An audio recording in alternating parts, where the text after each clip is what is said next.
poderoso del Paraguay, la figura del titán.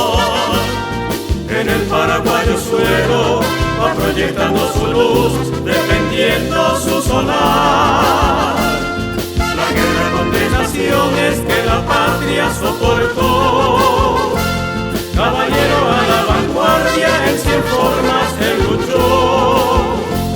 Sargento de Mato Grosso, capitán fue de Humaitá, y general de la patria por toda la eternidad. En Bellaco y Tuyutí, Utrero, Sauce y Boquerón, y Tatallibá, caballero allí luchó.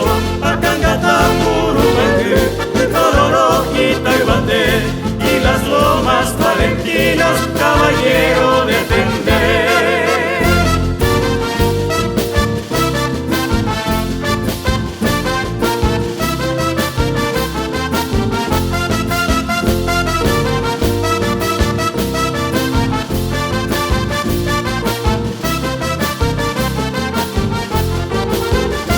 En los campos de batalla, su regimiento un tropel fue fantasma aterrador del poderoso invasor.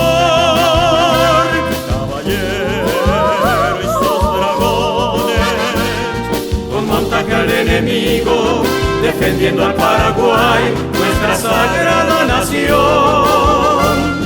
Ese rubio general, cuán valiente fue gentil, en sus ojos reflejaban nuestro cielo guaraní. Francisco Solano López por su hazaña lo premió, y fue su primer soldado, 5 años combatió. En Bellaco y Tuyutí, Utrero, Sauce y Boquerón, y Tatallibá, caballero allí luchó. Acangata, Purupangú, Tororó y Taibate, y las lomas valentinas, caballero